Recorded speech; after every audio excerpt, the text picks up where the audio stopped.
Hey Zane, it's Mommy again. I'm going to read you a story about one of my favorite baseball players, Lou Gehrig. He is such an inspiration, and I think you'll like this story. See? Lou Gehrig. It's called Lou Gehrig, the luckiest man alive.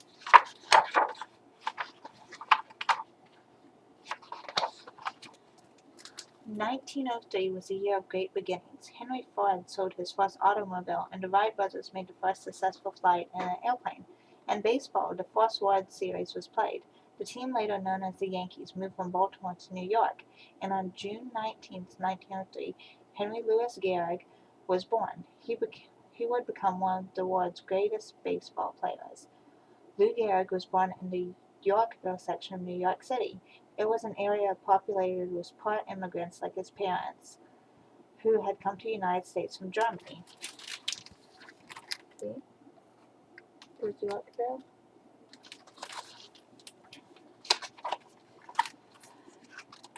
His mother had great hopes for her son Lou. She dreamed he would attend college and become an accountant or an engineer. She insisted that he study hard. Through 8 years of grade school, Lou didn't miss a single day. Lou's mother thought games and sports were a waste of time, but Lou loved sports. He got up early to play the games he loved, baseball, soccer, and football. He played it until it was time to go to school. In high school, Lou was a star on the school's baseball team. See, there he is studying, there he is playing sports. After high school, Lou Gehrig went to Columbia University. He was on the baseball team there too, and on April 26, 1923, a scout for the New York Yankees watched him play. Lou hit 2 long home runs in that game. Soon after that, he was signed to play for the Yankees. The Yankees offered Lou a $1,500 bonus to sign plus a good salary. That was a lot back then, actually. His family needed the money. Lou quit college and joined the Yankees. Lou's mother was mad. She was convinced that he was ruining his life. There he is playing baseball. There he is signing his contract for the Yankees. On June 1st, 1925, the Yankee manager sent Lou to bat for the shortstop. The next day, Lou played in the place of the first baseman, Wally Pipp. Those were the first 2 games that he would become what would become an amazing record. For the next 14 years, Lou Gehrig played in 2,130 consecutive Yankee games. Wow. Excuse me. The boy who never missed a day of grade school became a man who never missed a game. See, he had a good work ethic. Yeah, I can't find the page. Lou Gehrig played despite stomach aches, fevers, and sore arm, back pains, and broken fingers. Lou's constant play earned him the nickname Iron Horse. All he would say about his amazing record was, "That's the way I am." Lou was shy, modest, but people who watched him knew just how good he was. In 1927, Lou's teammate, Babe Ruth, hit 60 home runs, the most hit up to that time in one season. But it was Lou Gehrig who was selected that year by the baseball writers as the American League's most valuable player. He was selected again as the league's MVP in 1936. There he is.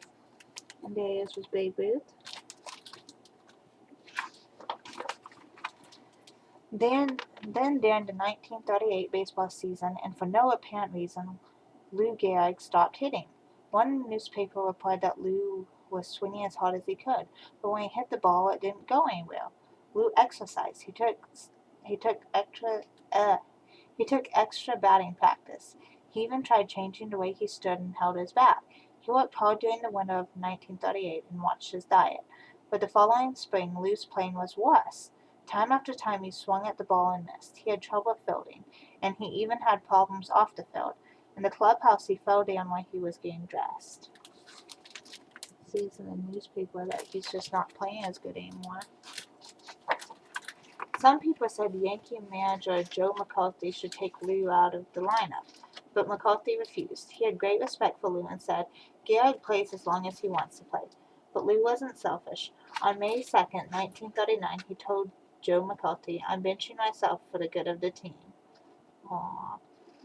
When the reporters asked why he took himself out, Lou didn't say he felt weak or how hard it was for him to run. Lou made no excuses. He just said that he couldn't hit and he couldn't field.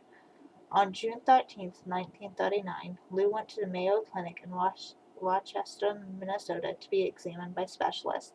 On June 19th, his 36th birthday, they told Lou's wife, Eleanor, what was wrong. He was suffering from lateroscoliosis, a deadly disease that affects the central nervous system. Okay. He has this disease. Lou stayed with the team, but he didn't play. He was losing weight. His hair was turning gray. He didn't have to be told he was dying. He knew it. I don't have long to go, he told a teammate. Lou loved going to the games, being in the clubhouse, and sitting with his teammates. Before each game, Lou brought the Yankee lineup card to the umpire at the home plate. A teammate or a coach walked with him to make sure he didn't fall. Whenever Lou came onto the field, the fans stood up and cheered for brave Lou Gerhig. See, even though he didn't feel good, he still was there for his teammates. But Yankee fans and the team wanted to do more. They wanted Lou to know how deeply they felt about him. So they made July 4th, 1939, Lou Gehrig Appreciation Day at Yankee Stadium.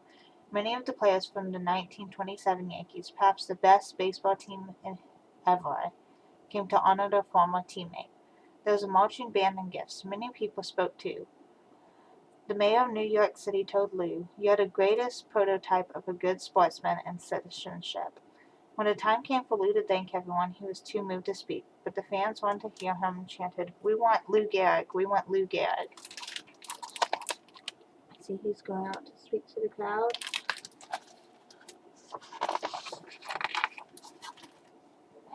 Dressed in his Yankee uniform, Lou Gehrig walked slowly to the array of microphones. He wiped his eyes, and with his baseball cap in his hands, his head down, he slowly spoke. "Fans, for the past 2 weeks you have been reading about a bad break I got. Yet today I consider myself the luckiest man on the face of the earth." It was a courageous speech. Lou didn't complain about his terrible illness. Instead, he spoke of the many blessings and of the future.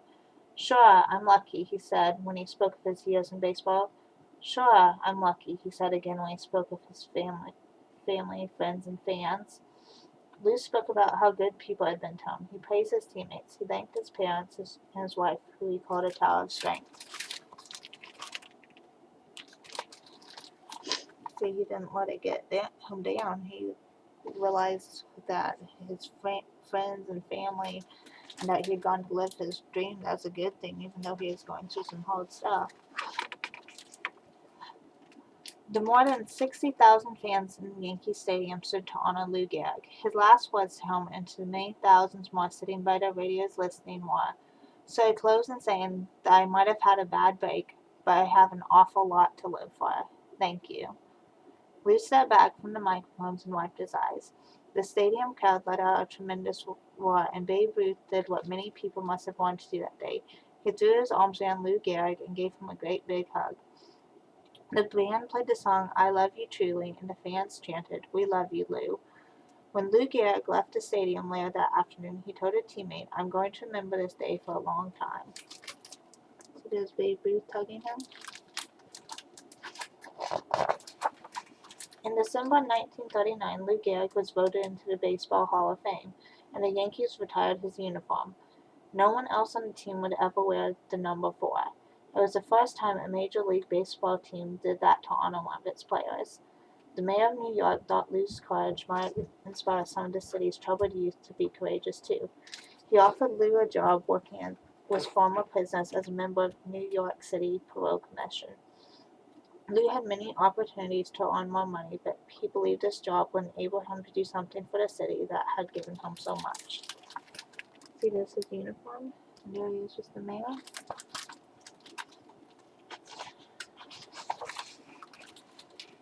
Within little more than a year, Lou had to leave his job. He was too weak to keep working. He stayed at home, unable to do the simplest tasks.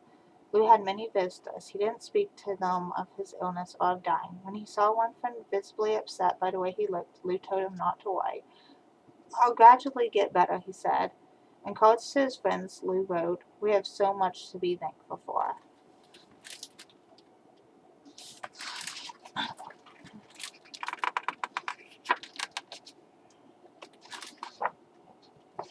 Here's a picture. He ended up passing away. By the middle of May 1941, Lou hardly left his bed. Then, Monday, June 2nd, 1941, just after 10 o'clock at night, Lou Gehrig died. He was 37 years old. On June 1st, the Yankee game was canceled because of rain. Some people thought it was fitting that the Yankees did not play. This was the day of Lou Gehrig's funeral. At the funeral, the minister announced that there would be no speeches. "We need none," he said, "because you all knew him." That seemed fitting, too, for the modest Lou Gehrig. See, Lou Gehrig was really an inspiring person. He believed that, even though he was going through rough stuff and everything, he had a lot to live for: family, friends. He didn't let anything get him down. He just kept going. And he lived his dreams, and he appreciated and remembered the people who helped him get there. So yeah, hopefully he'll be one of your heroes when you're old enough to really read more about him. But he's a good guy. Mommy loves you, Zane. Love you.